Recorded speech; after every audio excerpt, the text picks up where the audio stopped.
최근에 신기했던 것들은 규제가 나오면 그때서 달려가서 집을 사기 시작을 한다는 거. 보통 사람들 쉽니다. 규제가 나와서 집을 사기가 더 어려워졌는데 그동안 가만히 있던 분들이 다 달려들어 집을 샀단 말이죠. 네. 그래서 규제가 이렇게 계속 있으면 집을 사기를 아예 포기한다기보다는 저는 오히려 더 사고 싶어하는 게 보통 사람 심리는 아닐까 싶어요. 그리고 가격이 어느 정도 내가 손을 댈 수 없는 가격대는 아니라면 대출이 나오는 선 안에서 여전히 내 집을 마련하려는 그거는 꺾기는 힘들 거다. 여러분한테 한번 물어보고 싶어요. 여러분 진짜 그러면 집 사는 걸 포기하실 건지.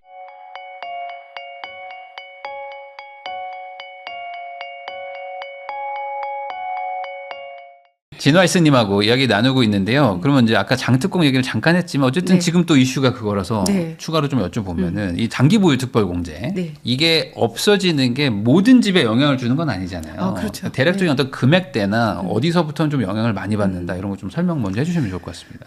일단 이제 보유한 금액이 좀 한 18억에서 20억 좀 넘어간다. 지금 매도할 시점에 이제 네. 고를 경우고, 그리고 중요한 건 이제 그게 얼마에 샀을 때 이제 그 금액이긴 한데, 일단 보유 기간이 이제 길고 실거주를 실제적으로 했을 경우는 80%까지 공제가 되잖아요. 네. 이거 여러분 그냥 간단하게 광고 아니고요. 부동산 계산기 그냥 넣어보면 지금 되거든요. 지금에 있는 법규대로 계산을 해주니까 그렇게 넣어보시고, 만약에 이게 없어졌을 때를 제가 어떻게 하면 쉽게 계산해 볼까, 세무사님 뭐 도움 안 받고 사실 그냥 기간을 줄여서 2년으로 해서 그 양도 차익만 많이 나게 해서 대충 제가 계산을 해봤어요. 네. 그럼 그 차이를 실감하실 거예요. 만약에 이게 진짜 하나도 없어진다. 이제 그랬을 때 어느 정도 세금을 내게 되는구나. 그렇게 쉽게 조금 체크해 보실 수는 있어요. 이게 유의미하게 확 부담될 정도면 한 네. 25억, 30억대 넘어가는 집들이나 그쵸.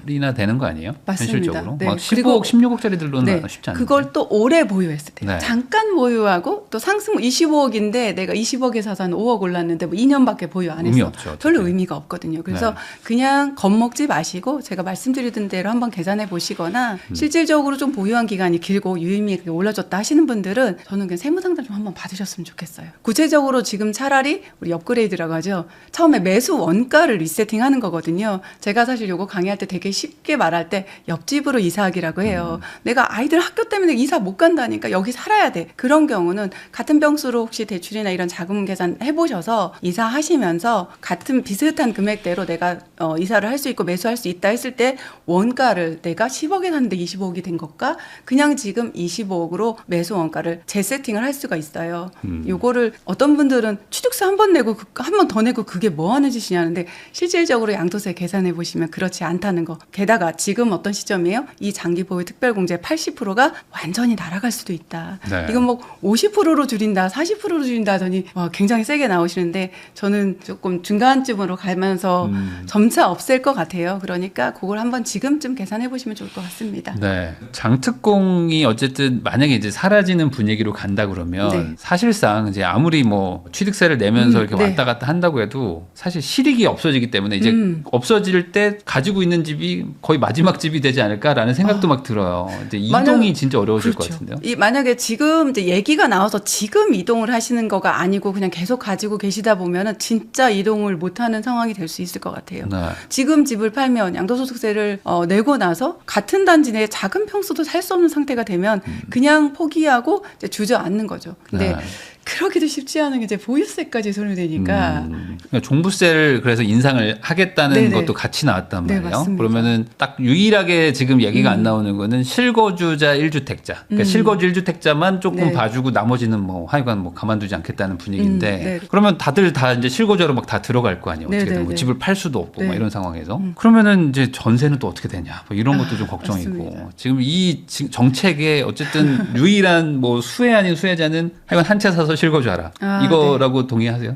네, 그런 것 같아요. 그렇게 몰아가긴 하는데 네. 그것도 너무 고가면 안 돼. 아 너무 고가는 실거주자도 그게, 상관없어. 네네, 그 장특공이 이제 장특공으로. 그 부분인 거죠. 네. 그래서 지금 어찌 보면 정부가 한 채만 살게 해가지고 정말 똘똘한 한 채에 최강 막강 파워를 만들어주고 지금 그걸 깨트리는 정책들이 계속 나오는 게 아닌가 싶습니다. 그래서 정말 너무 높은 가격대에 찍은 것들을 좀 깨고 싶어서 너무 핀셋 정책들이 지금 들어오긴 하는데 그래서 사실 집 한 채, 내 집 한 채 좀 사고 싶거나 특히 지금 비거주 1주택자 얘기가 나오는데 그분들이 그 집에 들어가기 싫고 투기한다기보다는 지금 나는 거기 들어갈 만큼은 아니어서 지금 제가 상담한 분들 중에도 그냥 자기는 월세 살면서 나중에 애들 학교 갈 때쯤에 이사 가려고 사둔 그런 네. 집인데 거기를 지금 굉장히 걱정하고 계세요. 이걸 어떻게 할지 몰라가지고 지금 이사 갈 형편도 아니고 한데 어찌됐든 그렇게 되면 자기는 들어가겠다는 분들이 있거든요.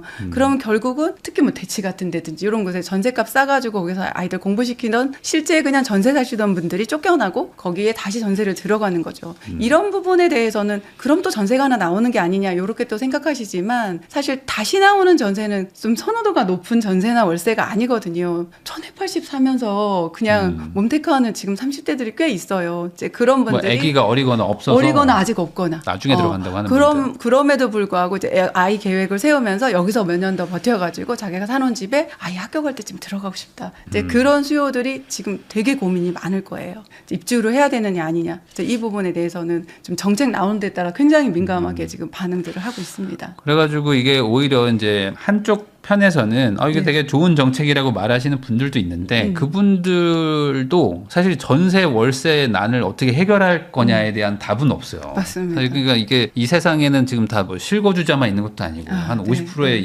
임차인들도 있는데 이분들은 그럼 어떡하지? 뭐 이런 좀 어려움이 있는데 어쨌든 하여간 지금 방향은 그나마 1주택인데 실거주 하시는 분들 그리고 네, 네, 집값은 한 15억, 16억 이하 정도 요 네, 분들만 지금 맞습니다. 이제 괜찮은 거죠. 맞아요. 아까 말한 대로 이제 종부세도 지금 뭐 발의된 것만 보면은 한 1.5배에서 2배 정도는 올라갈 것 같은 느낌이에요 보니까. 이 종부세 인상이 또 시장에 또 어떤 여파를 줄 것 같은데 과거같이 그렇게 올라간다면 어떻게 될까요? 지금 공정시장 가액 비율 그거 뭐 손대는 폐지를 거죠. 하겠다, 뭐 폐지를 이러고 한다. 있잖아요. 그래서 공정시장 가액 비율이 뭐냐면 여러분 이제 공시가격 기준으로 이제 종부세가 매겨지는데 그냥 공시가격을 그대로 적용을 하는 게 100%인데 그걸 좀 깎아주는 거죠. 할인 네. 쿠폰처럼 뭐 60%라면 예를 들어서 공시가격이 20억짜리라면 60%라고 하면 12억 기준으로 이제 과세 표준이 돼서 세금이 줄어드는 건데 세금 줄여드는 할인 쿠폰이 없으니까 전액 그 공시가격 기준으로 이제 세금이 매겨지다 보니까 세율 구간을 손을 대지 않아서 세금이 확 올라가는 그런 상태가 되는데 전 정부에서는 이제 단계적으로 이제 현실화했는데 바로 없애버리면 이제 충격이 굉장히 클 거예요. 보유도 사실 지금 이제 못하게 하는 그런 상태여서 제가 상담할 때도 그런 얘기를 해요. 저는 이제 정부가 어떤 정책을 할 때 모든 것을 다 대비할 수는 없어요. 그래서 나온 정책에 내가 순응하면서 내가 할 수 있는 일들을 하거든요. 그래서 우리가 갈아타기를 하거나 자산 증식을 늘려갈 때 무조건 강남으로 압구정으로만 달려가는 물론 이제 압구정을 꼭 여기 상징적인 의미도 있어요. 이제 그렇게 매진을 하다 보면 놓치는 게 많은데 우리 부부 합산한 그 월급에서 내가 이렇게 보유세를 감당할 수 있는 범위라는 건 사실 조금만 앉아서 계산해 보면 나와요.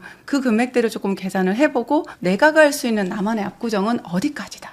이런 것들 좀 정하셔서 좀 갈아타기에 이렇게 좀 기준들을 삼으셨으면 좋겠고 방향성도 좀 정했으면 좋겠고요. 그래서 지금 기준에서 우선은 저는 좀 그렇게 쉽게 계산하는 방법 말씀드리면 작년에 나온 보유세에서 한 1.3 정도만 곱해봐서 그게 올해 보유세. 또 내년에도 올해 낸 거에 1.3. 1.3을 곱하는 이유가 일단 이제 세부담 상한이 이제 130%니까 그거는 손은 안 대시겠지. 아직 그 그럴 수도 있어요. 얘기까지는 근데 손을 될 수도 옛날에 있어요? 됐거든요. 옛날에는 바꿨거든요. 맞아, 됐었어요, 옛날에. 우선은 그렇게 생각을 해서 너무 이런 거 나올 때 사실 많은 분들이 굉장히 두려워하시거든요. 네. 네, 팩트를 체크를 안 하고 두려워하지 마시고 한번 계산을 해봤더니 이제 얼마더라. 이걸 내가 감당할 수 있느냐. 종부세가 예를 들어 1,000만 원대가 나올 때 사실 이거 계산해 보면 매월 한 85만 원대 월세를 더 내는 거나 마찬가지거든요. 내 집 한 채 가지고 있으면서 그게 가능해? 배우자라고 내 월급으로? 그러면 콜하는 거고요. 우선은 그거 아직 나오지 않은 것 때문에 두려워서 지금 가지고 계신 집을 팔거나 또 다운사이징을 하거나 이럴 필요는 저는 지금은 없을 것 같아요. 1주택자인데 지금 다른 곳에서 전세 대출 받아서 전세 사는 거 네네. 이것도 지금 이제 상환을 하라고 하는 네, 것 같아요. 맞습니다. 그러니까 한마디로 이제 다 실거주 해라. 왜 실거주를 네. 안 하냐. 뭐 네. 이런 건데 이런 정책이 또 생기면은 들어가는 분도 있을 거고 네. 아니면은 그냥 뭐 월세로 전환하는 분도 있을 것 네. 같기도 하고 네. 이게 시장에 큰 영향을 줄 것 같아서 어떻게 보십니까?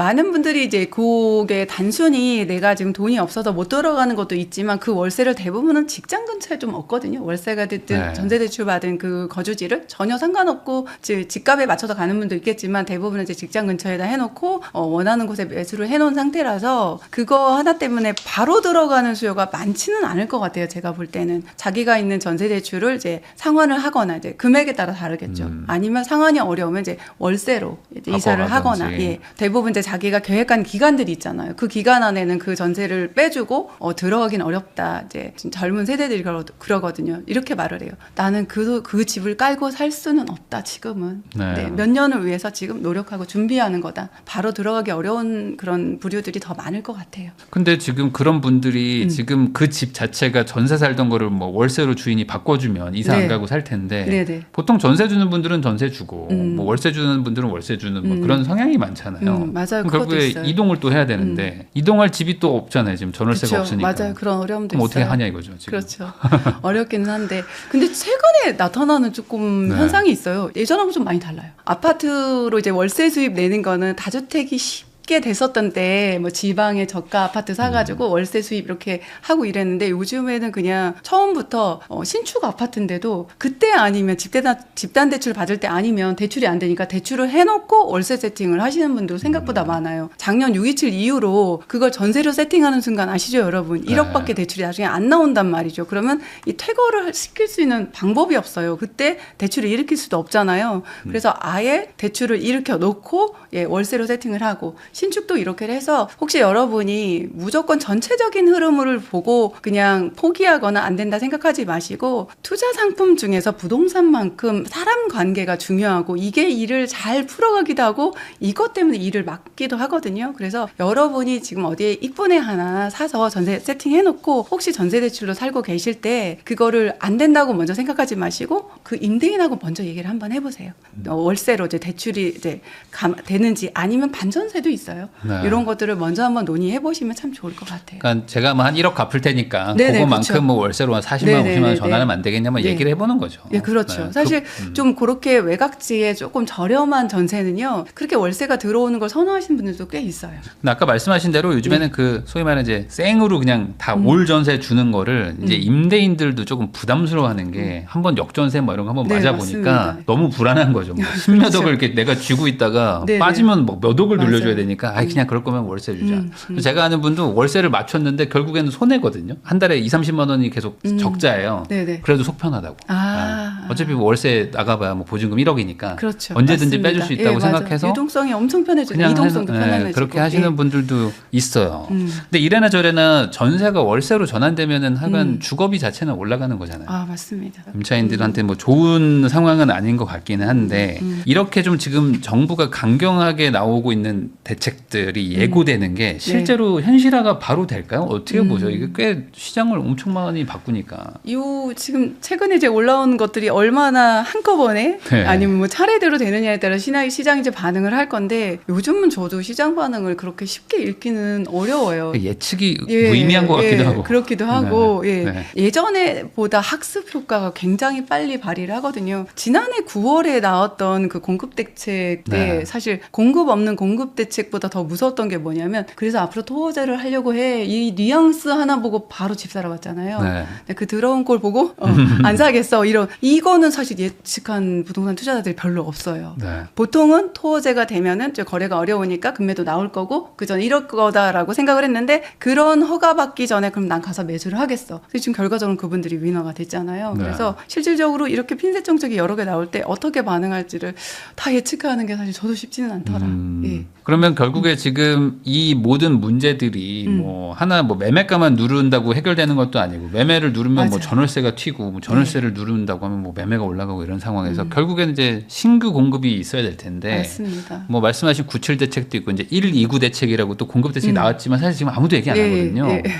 공급 대책 쪽에서 좀 유의미하게 뭔가 좀 변화가 좀 있을 수 있을까요? 지금 현 상황에서 당장. 지금 정부에서 의외로 좀 제가 현장에서 느끼는 건 뭐냐면 예전과는 다르게 진행이 되고 있는 정비 사업 있죠. 네. 그거 추진에 대해서 딴지 걸지 않고 속도 좀 내주게 그렇게 좀 가고 있는 거. 재개발 쪽에서. 네, 재개발도 그렇고 재건축도 그렇고 생각보다 속도가 되게 빠르게 가고 있어요. 근데 제가 말씀드렸듯이 진행이 이미 되고 있는 아예 금도 안 그은 곳은 또 어떻게 될지 몰라요. 결국은 거기가 정말 서민 실소유자들이 현재 살고 있는 곳이잖아요. 거기가 진행이 되면 이제 거기에 다 쫓겨나는 그런 분위기가 되는 곳은 실질적으로 제가 느껴지지가 않는데 이미 뭐 사업 시행인가 단계까지 왔다든지 한참 이렇게 진행된 곳은 속도가 좀 빠르게 가는 분위기긴 해요. 요게 조금 빠르게 진행이 돼서 입주가들, 실질적인 입주들이 좀 들어온다면 좀 도움이 되긴 하겠는데 정비 사업의 좀 또 맹점인 건 하나는 결국은 또 멸시를 해서 기존 주택의 개수는 어느 일정 기간 동안 또 사라지는 거거든요. 그들이 결국은 또